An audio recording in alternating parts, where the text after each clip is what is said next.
Did you guys know that they put erasers in like little cases like this? Pretty cool. My name is Daniel Warren Johnson, and this is my travel bag when I go out to conventions, to do commissions on the go, or just traveling anywhere and anywhere. I really love working with parallel pens. Pigma makes this. It's a 3.0. I like the fat ones. I ink a lot of my hands with this, a lot of my fingers with this pen. Yeah, it just makes nice flat marks. It's also very dry.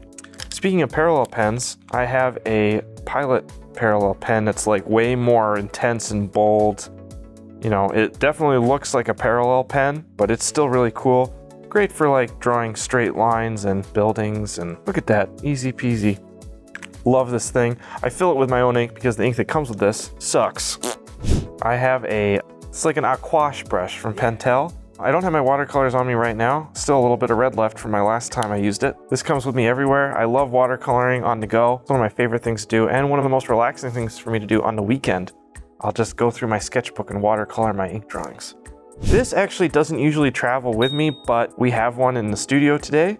This is a 10-point divider. This is used for perspective drawing and technical illustration, which I'm not a technical illustrator, but I do draw comics for a living, and this is a huge help. It's not cheap, but if you work traditionally and you want to kind of eliminate the digital tool set out of your workflow, I cannot recommend this enough.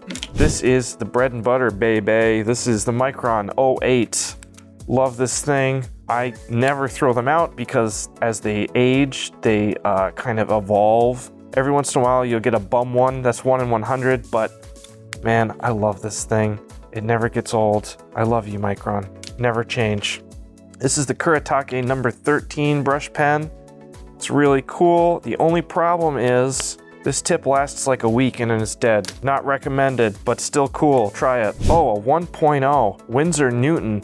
Look at this. Beautiful. This thing is bold, thick. It's awesome. I love this thing. The tip holds up a lot better than the bigger sized Microns, like the Micron 1.0. Stay away from that. Good God. This Winsor Newton is really awesome. Really nice ink, doesn't fade. You know, it's like a Winsor Newton's answer to the Micron. Highly recommended. Pay me, Winsor Newton.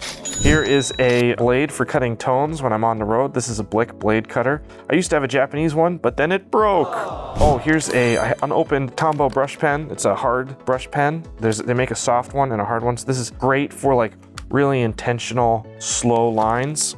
Ooh, love this. The Bic Crystal. Classic ballpoint. Look at this. Boom! Boom! Boom! Is this a brush? No! It's a Bic Crystal, 1.6 millimeters. The only thing is, this is gunky as hell. They cost like $7 for 20 of them on Amazon. Buy. Instant buy. Hey, do you want more Daniel Warren Johnson?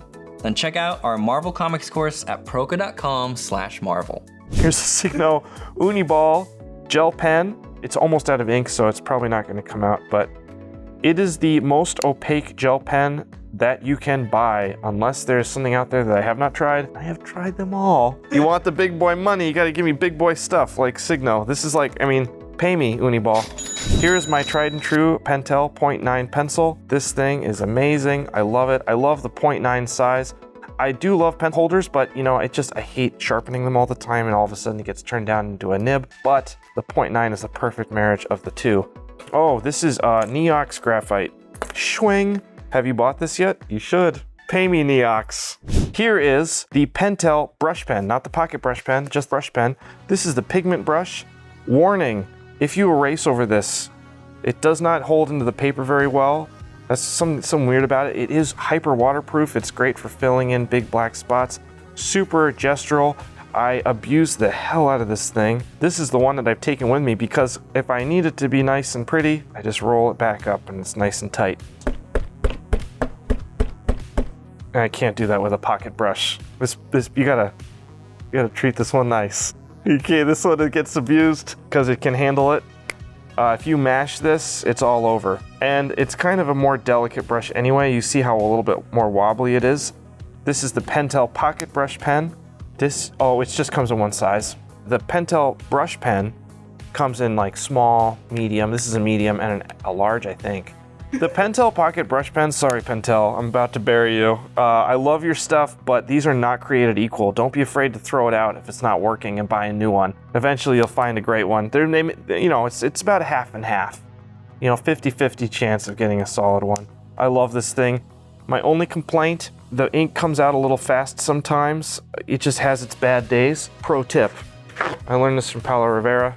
Thank you, Paulo. Before you do an ink line, get it on a paper towel, and that'll make it a little dry. So sometimes if I really need to have a fine line, I'll do this for a second, and then I'll make my line. You're welcome. Oh, the Zebra brush pen. One of the best things about this is the ink is great. The tip lasts longer than the Kuretake's for sure, and it's totally waterproof, and I love it. I'm not gonna hold this to as high a standard as an actual brush pen. I guess we could test it out. Not bad. Now let's see if the same thing happens here. Uh-oh. Uh-oh. You see that? See that whiting out? But that's okay. I mean, because there's so many pluses to this brush, but actually that's a point in the Zebra's favor. Way to go, Zebra. Most of the time I would have like a AIN Japanese eraser, the really nice rubber erasers, but I don't have any of those on me now because I ran out, because I have a tendency to lose erasers, probably just like you do. So I have this one instead, and I'm actually running out of this one too. I need to get more erasers.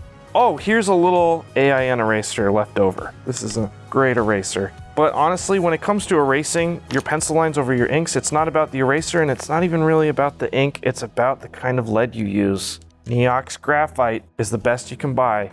The Presto Whiteout. This thing, I think it comes from nuclear waste. It will get you high, and it's super thick. It's definitely not acid-free. It will probably yellow in 10 years. Don't care. Use it every day.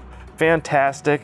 I do use whiteout at home. I use Pro White with a brush and some water. Oh my God, even the fumes right now. But it still works. I don't even think it's really meant for artists. Warning, flammable. Intentionally misused by deliberately concentrating and inhaling the contents can be harmful or fatal. Use in ventilated area. Keep out of reach of children. Good God. This has gone into my bloodstream, I'm positive. Oh, this is a thin line. Acacia? This is okay.